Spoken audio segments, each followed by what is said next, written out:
this is what we said we were going to try to do here. We're coming down to the last few hours. Roadblocks, key partnership points, process, qualities of our IWT partnerships, what are the essential partnership skills, and your action plan. After lunch, we're going to have some questions for you and have you go to work and share specific ideas in terms of action. And what we've been doing for the last few minutes, and what we did, of course, by reading these passages, was to acknowledge in Dayton right now, this morning, actually in Dayton this afternoon, but in Dayton or in Malaga or Seoul, Korea, or Jeju, or Cape Town, or God is already at work. God has his people there. He's going to give us a role to play because he is at work, because he never leaves himself without a witness. And when we went to Mongolia,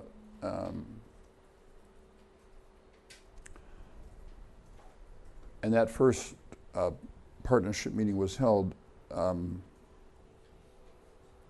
I had not, when we first met in January of 1991, I had not read the history. I knew nothing at all about the history of what had happened in Inner Mongolia 100 years before. It was 2 years into the partnership process. We had 2 meetings in Hong Kong because security was a very serious problem. We couldn't have these kind of meetings of ministries together inside Mongolia in the very beginning. But by the 3rd year, we were able to actually take the partnership meetings into the capital of Inner Mongolia, which is Ulaanbaatar, and my colleague Ernie Adicott was facilitating the meeting, and by this time already a number of Mongolians had come to Christ. So we had a mixture of Westerners, we had Koreans, we had Hong Kong, Taiwanese, Chinese, we had Indians. The global church was there as part of this partnership, plus these new Mongolian believers. I was in Holland doing other partnership business. I was in a restaurant the night before the steering committee was going to meet the next day in Ulaanbaatar, and I was reading Stephen Neal's History of Christian Mission. And it was a God thing.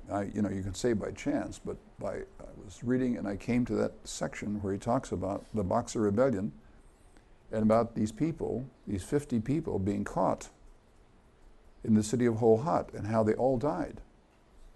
How their vision had been to cross the border into Mongolia, and the horrific, terrible suffering and tragic stuff. So I said a fax to my colleague Ernie Adicott, and I said, brother, tomorrow, and as we go forward in this work, we really, really have to go with great humility, because God is allowing us to come in behind others who have gone before us that we do not know. We will never have a chance to meet them until we get to heaven. So we must approach what we're doing with great respect and a great sense of the sovereign God, and that we're part of his work. And that great passage, Jesus, which we have read here several times. I sent you out to reap a harvest where you hadn't labored. So all these things are already going on. They're going on in Malaga this morning. They're going on in Cape Town tonight. They're going on in Dayton. These things are going on. We just need to constantly keep in mind, what part does IWT play as it comes in to empower, catalyze, envisage, and to equip the city. Okay, we talked yesterday about 3 aspects of trust. That was down toward the end of the morning, and we, in a sense, had to rush through that. I want to just put these back up very briefly to ask if there were any questions. There are 3 things: trust of people, trust of the people who are both facilitating the IWT And our IWT process needs to encourage the trust between the people in the city. So 2 dimensions to trust. And these are some of the components we talked about. You remember my doctor? Can you do this? Will you do this? Those kinds of things. Any questions about trust of people? Observations.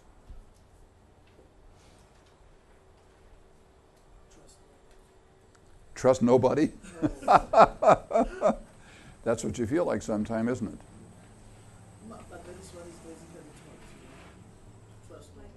That's what's taught. Yeah, it is taught. It's the implicit message everywhere. It's every man for himself. We also talked about trusting the purpose. Is this some kind of private agenda? Is this a YWAM thing that you're trying to impose on us? Or is this a God thing? And we talked about what are the qualities that we need to be constantly keeping in mind as we communicate, as we engage the people in our IWT initiative. And over time, and with great prayer, these components get linked so the people not only trust the people involved, leadership, facilitation team, begin to trust each other,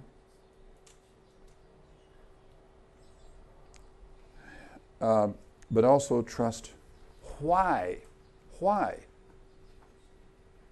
they're trying to work together. This is not some phony, this is not some contrived, this is not some artificial reason that we're working together. This is clearly a God thing, and we know it in our heart of hearts.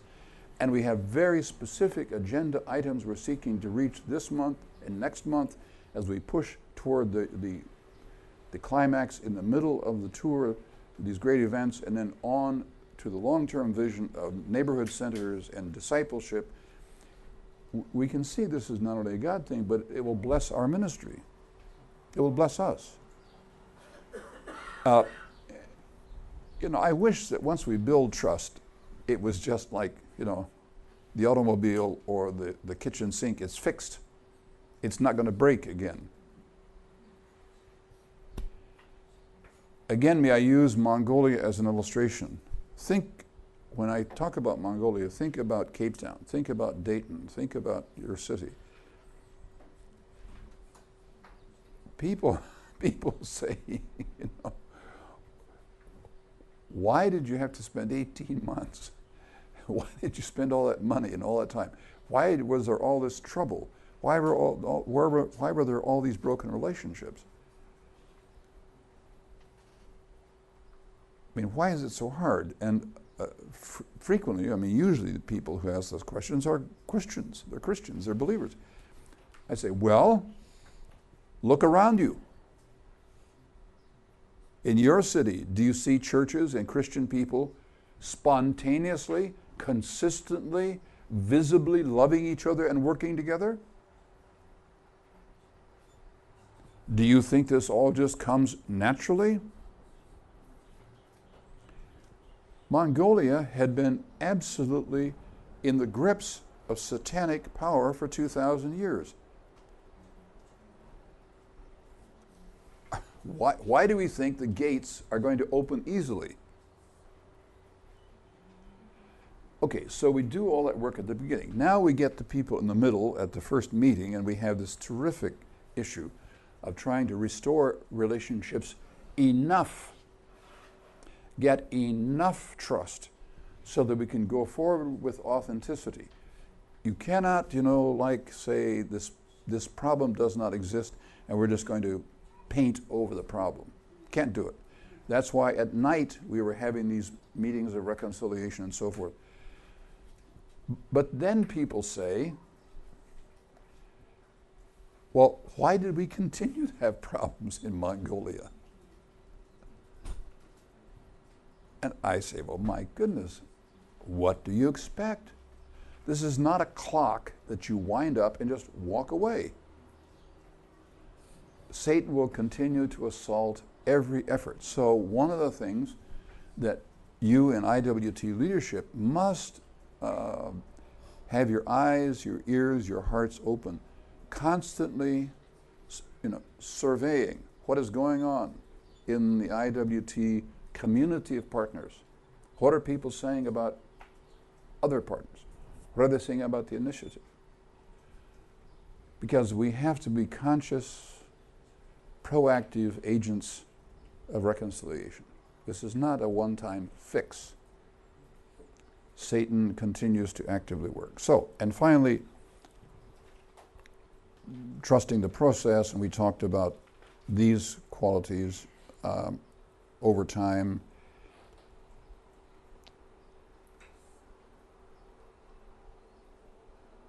That there are things that we can do.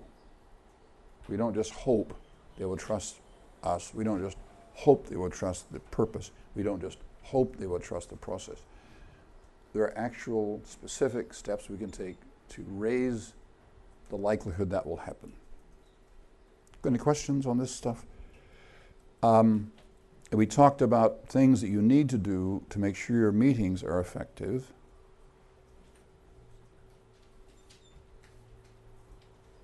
Don't think, whole books are written on just effective meetings.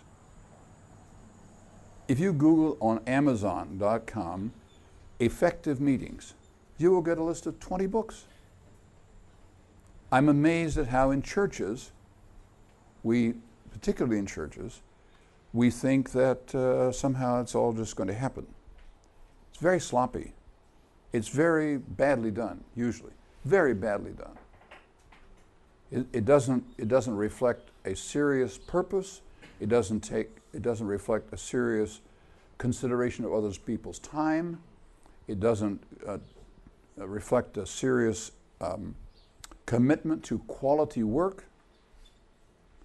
My experience, and those of you who have been in business know, that business, while it's full of problems, because it's human, business is a lot more concerned, places a lot higher value on these kinds of issues than people in the church do. Which is so strange, because in business all we're trying to do is make money. In the body of Christ, we're trying to change eternity. We're trying to see men and women come into the kingdom. Christ lifted up, glory, cities transformed. Good meetings take work. And we had this little kind of the steps, what you might actually do in your initial meeting with people. Now, the one page which I've given you called City Partnership Exploration Formation Guide, it goes back and walks us through some of those things. So that's what that's about. You don't have to look at it now, but I mean, you read it now. It's stuff we've talked about all week. But it just restates it. It maybe gives you a little refresher on that. By the way, Frank now has a copy of this PowerPoint, and soon it will be up on the website. And you can download it. You can use it any way you want. You can revise it, move it around, use pieces that you may need for your team or whatever. It's already on the website. Already on the website. I see, it's frightening. It's really frightening. You just say the word. Okay. One of the things we have talked about consistently this week is that there has to be a big vision, right? What inspires us, Nehemiah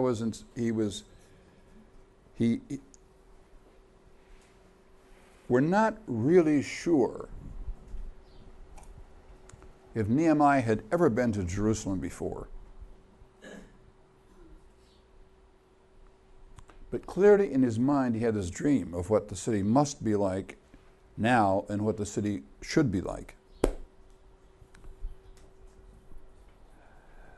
And as Nadine has suggested, we need to know what the city looks like now.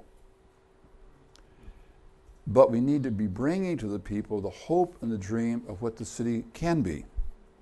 Right? So it's absolutely critical that we have this big vision. Problem is, in our enthusiasm, we say, okay, we're going to go do this, and we get all these resources. We have these letters from the king, and we come there, and we bring everybody together, and we kind of dump the resources down and say, okay, let's figure it out. You guys do it.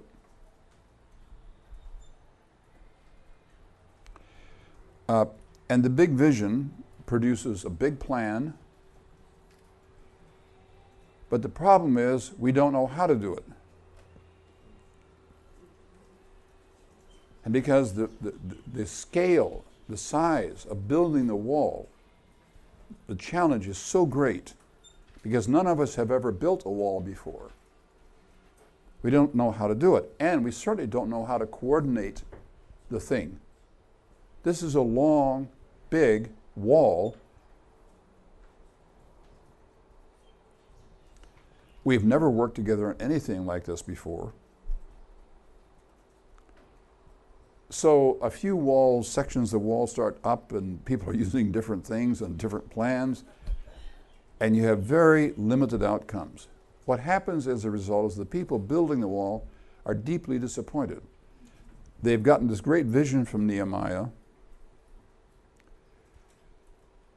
They were inspired by the vision. They maybe have actually worked fairly hard.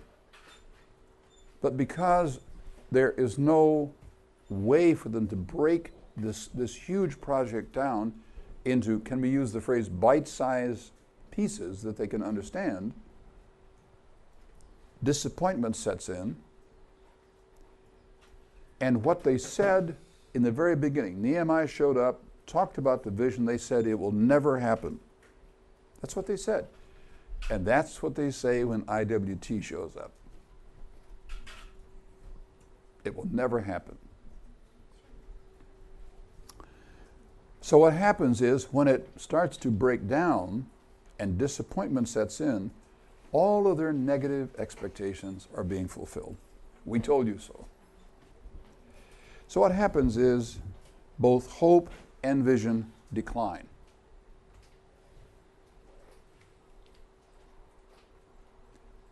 Now, as leaders facilitating an IWT initiative,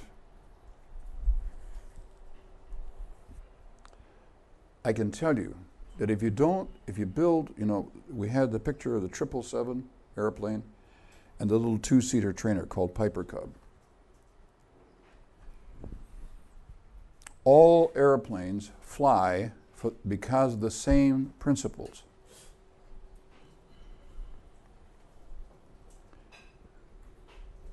And we talked very early on about certain principles that are absolutely essential.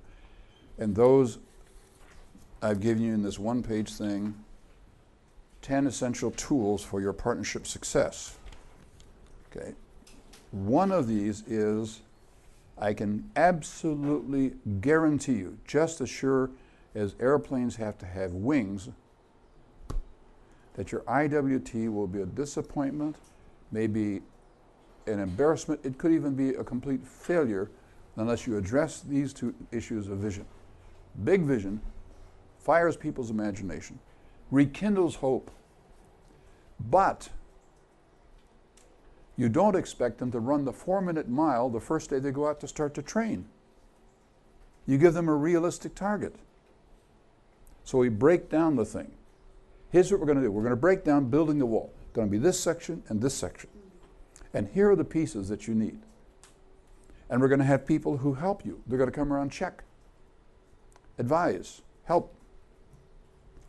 So model 2 is big vision. Absolutely must have the big vision. That's what carries us along. Keeps us our hopes alive. It's the dream. It's the 4-minute mile. It's the new design. Limited achievable objectives. High value, limited achievable objectives that produce intermediate fulfilling outcomes. What does this do? Well, it affirms that we can work together. It demonstrates we really can do something. We've never done anything before. We can actually do this. It provides encouragement, and it reinforces our ongoing commitment to the future. If we did this, we can do this. Seth and I were talking yesterday or the day before. A friend of mine worked in an area of Central Africa, not the Central African Republic, but an area of Central Africa. And the people he worked with had a kind of agricultural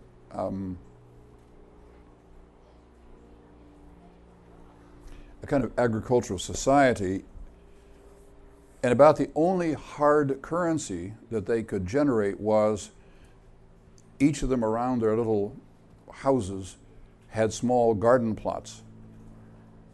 And they had organized a way so that they would take the crops that were similar and they would put them together, and then they had these very traditional packs or poles.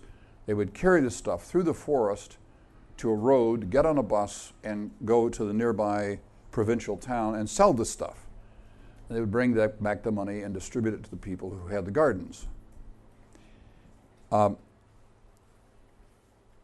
Because of some things they saw, and because my friend was working with him, they said, I think if we were actually to redo how we get from here to the road, could build a wider path, we could actually take some of our money and not just give it to the people, but together we could buy one or two of these little simple motorcycles where you can put these big bags, these big things on the side. Because that way we could get to the city in 15-20% of the time it normally takes us. We could carry much more. So they got everybody together, and where there'd just been a path through the forest, they cut a trail. They actually had to cut some trees down. But the thing was straighter, it was wider. And they worked together and they bought a couple of these little motorcycles, and the amount of goods they were able to sell to markets went up. Everyone was doing better, and they did this for a couple of years. Their hope was encouraged, and they said, we see in the city, we see these little small two-cycle trucks. They have this big sort of, I don't know what you call bed, cargo place on the back. It carries 4 times. It can carry 4 times what these 2 motorcycles can carry. Let's save up our money and buy one of these little trucks. The problem was the path that had become a trail, which was now used every week and was well worn, was not big enough. Couldn't get the truck through. So they had to then cut down more trees, straighten out the trail. The path became the trail, now to have a small primitive road over which this little truck could pass. And they did, and they flourished. Now, if somebody had come to them, they had a path, very primitive path through the forest. They're carrying stuff on their backs. Somebody had come to them and said, what you need to do is build a road, buy a truck. What do you think they would have said? Not possible. The jump is just too great. So what we're trying to do in our cities is take the work of God, which may be the path through the forest, and help the people see they could actually build a trail. And as they build a trail, then maybe they can build a road. And more good things happen. The blessing of God flows more completely, more freely, and so forth. Limited, achievable objectives. And what that produces is rising hope and expanded vision. We can do together. By the way, on the Power of Connecting website, you'll see there's a wonderful song you can download, MP3 file, which is called We Can Do It Together. It's a fabulous song. You'll love it. Give a listen to it. You can download it and use it, play it, for your people. It's really a great partnership song. Any comments about this idea? this diagram is in the book. It's also obviously in the PowerPoint. Any thoughts? Yes, please, Tony. Just that principle that sometimes less is more in the beginning. Absolutely. I think is really true in this instant. Less is more. Rahel?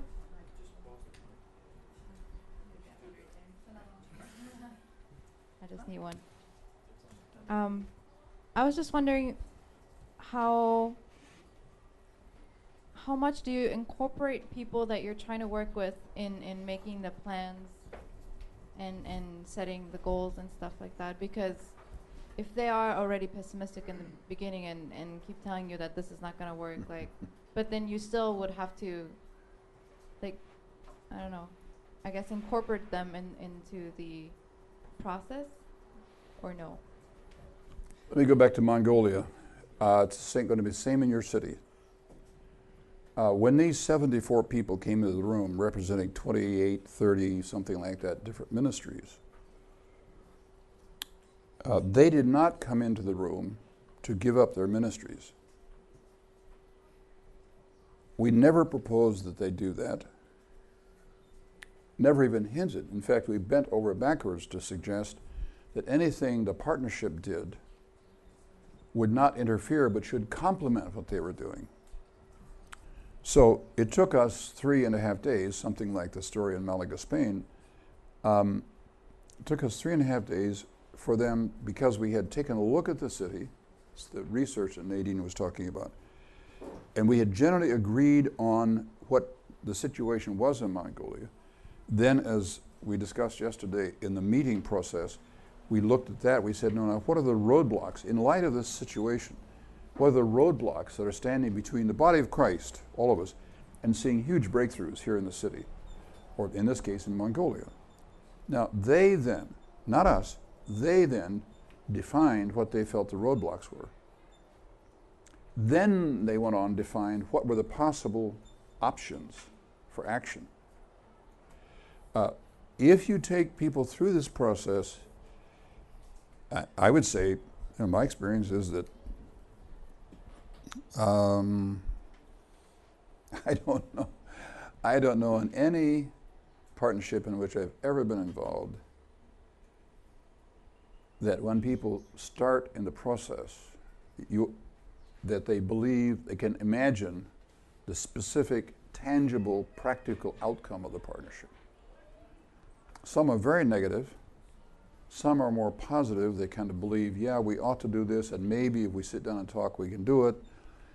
But very, very, I would say almost no one in the room imagines that we can go from a path to a trail.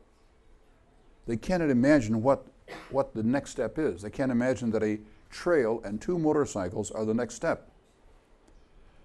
And it's only as you begin to look at the big context, we have these gardens, we have the city, we have food, more food than we can get to the market, and half of it gets spoiled by the time it gets to the market. It's damaged or other things happen. It's only as we begin to look at the context and unpack the context and we say, what is the problem? Why are we not getting more stuff to the market in better condition, producing more profits for the village? And as we begin to break the stuff down, and we begin to see the roadblocks, and we begin to look at possible ways to attack the roadblocks, then they begin to say, oh, I see. Okay, I'm not running a 4-minute mile, but my vision is to run 3:59:30. I want to run 3:59:30. I'm now at 4:15. How do I get from 4:15 to 3:59:30? Well, a good coach, I don't know how you do that, but a good coach knows the steps. Here are things you can do. Do this, then do this. Do this, do this. Once you get this point, I want you to do this. You don't just say, if you're any good, if you're really committed, you just keep running and you'll finally run 3. Because the truth was, when Roger Bannister started trying to break the 4-minute mile, all the people all over the world were trying to break the 4-minute mile. And they've been trying for 100 years. Nobody had done it. Everybody's talking, about transforming Tokyo or transforming whatever, but it's not happening. So we've got to help break this down and give them tangible steps. Yes, Emily. So this kind of goes along with it, but you see a lot of these churches and ministries have that first model. They have that imprinted in their minds because any event that comes into their town, any type of thing that comes into their town, that's what happens. You come in, the event happens, and then nothing happens afterwards. So how can you help break that mentality once it's so ingrained in there? Is it just going back to breaking it up into small pieces? Or? Saying it will never do it. Believe me. Everybody says we ought to do it. Everybody said it hasn't worked. That's why nothing is happening. No. IWT comes in to demonstrate, and demonstrates by teaching, empowering, helping these people for the first time find that they really can do something. Now, see, one of the Seth was asking me yesterday afternoon, have I ever been in partnership meetings that ended in disaster or came very close to disaster? I said, yes, the answer is many times. And as we were talking, I was thinking about, I think someone in here and I were talking about Azerbaijan, Azeris. Was there someone in here? A friend, this is many years ago now, probably 18 years ago. A friend of mine, or an acquaintance who had become a friend, was working diligently on developing a partnership for Azerbaijan. Now, the Azeri people are a large people group. They're probably 13 to 15 million people. Actually, the largest number of Azeri people are inside Iran.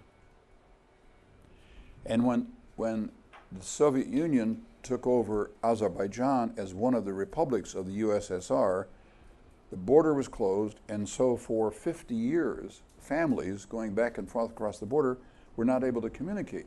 So in a sense, almost two cultures grew up. The initial partnership initiative was focused on Azerbaijan, the actual sovereign country. Well, he'd done a lot of work. He'd spent 12, 18 months finding the people, and we had the first meeting in Holland, or he had his first meeting in Holland at a Christian retreat center in Holland, and he asked me to come. And I was just to sit in the back of the room and kind of coach him and help him. We started the middle of one afternoon, spent the evening, and the next morning, we were up to about 11 o'clock on the first full day, and it was a big crowd.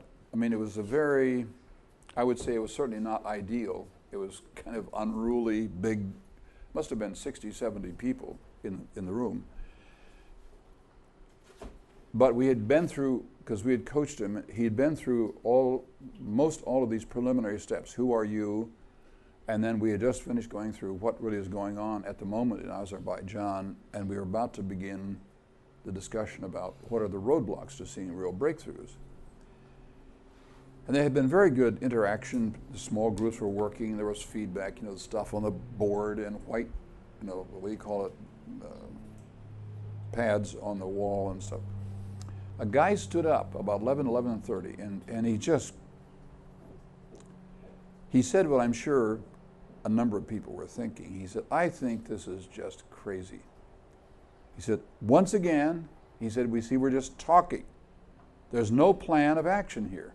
We're just talking. We're getting nowhere. Well, you could feel, through the room, there's just people are either saying, he's sure right, or people are saying, whoa, I thought we were doing pretty good, and I leaned over to my friend who had done all this work, and I said, we're going to have rebellion on our hands here in about 2 minutes if we don't do something. I said, would you mind if I go up front, because I think the group has made good progress. He said, be my guest. I went up front, and what did I do? Very simple thing. I said, what this gentleman has expressed, I'm sure, is a feeling that many of you have. And the reason we have this feeling that this is very frustrating, endless talking, it does not appear to be producing a specific plan, is because most of us in the past have had really bad experiences trying to work together. You know, it's all talk, no action. And in a sense, this is a fulfillment of your worst dream. Now, in saying that, you have to affirm these things. If you try to sweep this, if you go up front and say, brother, you're completely out of order. I'm sorry, you don't know what's going on. I mean, that would be the end right there. What this gentleman has said is very important, and I'm sure some of us in the room feel just like he does. But if you will give me, I just want 2 or 3 minutes here. I think we in the room here in the last, since yesterday afternoon, evening, and this morning, I think we have actually made extraordinary progress toward some very practical outcomes. And all I did, went up to the whiteboard, and I walked them through decisions, conclusions to which they had already come. About the need, the open door in the country, the power of working together, agreement on what the general situation in the country was, agreement on what the primary roadblocks were. We identified 5 different things that they had already agreed on. And anybody with any brains could look at those 5 and know that you had to work through those things to get a plan. And after I put each one up on the board, I said, now, is it true that we came here with good intentions? Yes. Is it true that we have spent this time looking at the value of working together? Yes. Is it true that we have looked at the country and examined what the country is? We've identified these key qualities presently going on in the country? Yes. Is it true that we have identified the key roadblocks that stand between where we are right now and tens of thousands, hundreds of thousands of Azeris coming to Christ? Yes. Do you think it's worth going forward? Absolutely overwhelming. People said, yes. Now, you know, one of the key things in facilitation is just helping people see that they're actually making progress to the mark.